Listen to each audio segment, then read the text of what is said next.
aku lebih banyak kerja kantoran, jadi makanya nggak terlalu banyak warawiri di entertainment gitu.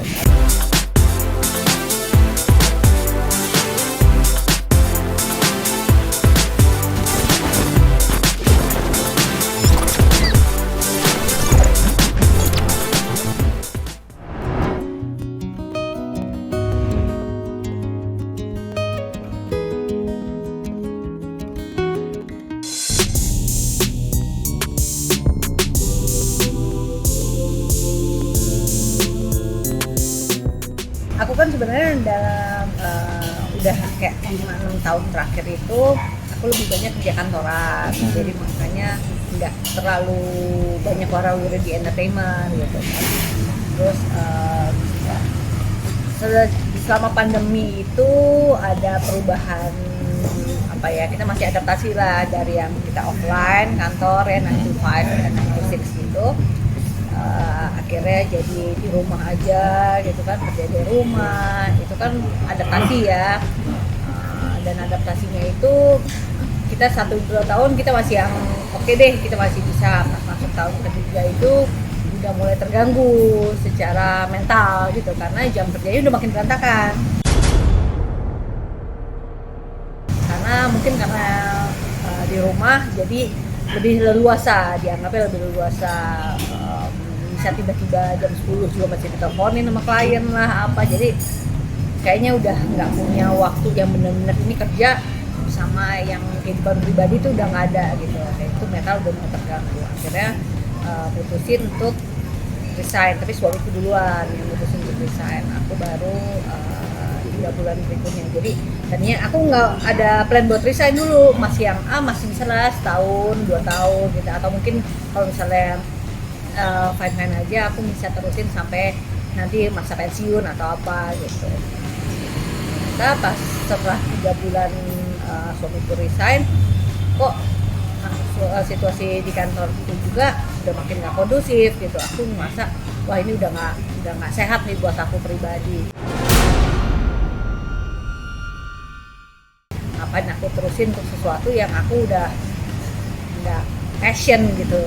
3 bulan, 6 bulan berjalan, kita belum dapat pengganti. Tapi kan kita punya cicilan nih gitu, kita punya tanggung jawab yang harus kita jalanin tiap bulannya. Yaitu yang paling berat itu adalah kita masih punya utang KPR gitu. Dan itu masih berjalan sebenarnya di tahun 2023 ini kita masih punya 12 tahun lagi gitu. Masih punya 12 tahun lagi.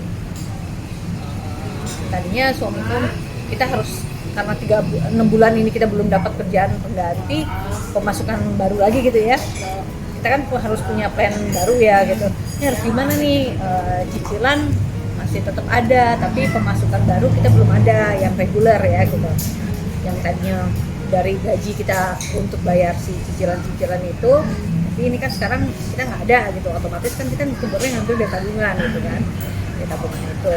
Terus suami punya opsi, ya udah kita kecilin aja nilai apa namanya, premi ya apa sih, pokoknya yang kita bayarin setiap bulannya, cicilannya lah ya. Misalnya let's say dari 20 juta kita minta kecilin jadi 10 juta gitu. Tapi tetap 10 juta itu kita masih punya utang 12 tahun. Pas ditanya kalau misalnya kita mau ngecilin dari 10 juta itu kan otomatis kita harus nambah tahun lagi gitu. Yang tadinya kita sisanya 12 tahun mungkin dia jadi nambah jadi 18 tahun gitu, karena ya kita kan ngecilin preminya, nilai itunya kan gitu, cicilannya. Jadi wah ini masih hitung-hitung lagi, 10 juta tambahin lagi, wah ini kok gede banget totalnya yang nilai yang harus kita keluarin selama 12 tahun ini. Terus aku nanya tentang ini, kalau misalnya kita lunasin sebenarnya kita sisa utangnya berapa sih? Sisa utang, aku kan sebenarnya ngambil 20 tahun, jadi kita udah berjalan, kita udah ngebayarin 8 tahun nih. Ternyata dari 8 tahun yang kita udah keluarin itu belum nyampe 10%-nya dari total utang yang kita ini, belum nyampe, ya mungkin 10% kecil lah ya, atau 8% gitu baru nyampe gitu. Jadi sisanya masih banyak banget gitu. Akhirnya udah deh, kalau misalnya kita lunasin ini kita kena berapa? Ya kita harus bayar penalti karena melunasi sebelum jatuh tempo, sebelum 20 tahun kan. penalti berapa, kita pikir kan penalti berapa gitu, ternyata penalti itu dikit banget, kayak cuma kemarin nggak kena, kayaknya kurang dari 5% deh dari total hutang semuanya.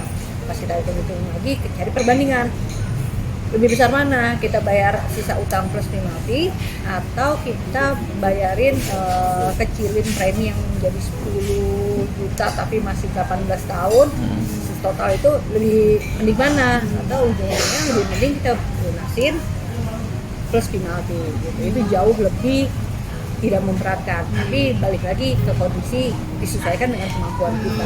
Jadi akhirnya udah deh, daripada kita buang-buang duit 10 juta tapi ujung-ujungnya habis juga, kita belum tahu kan kita dapat kerjaan kapan lagi, kita cut aja deh nih si KPR ini yang tadinya kita, si dana yang tabungan itu buat hari tua lah, buat darurat lah apa, itu akhirnya mau nggak mau kita pakai untuk kita melunasin si KPR ini. Gitu. Udah, jadi akhirnya putusin itu biar tenang aja. Sekarang ya ginilah gitu,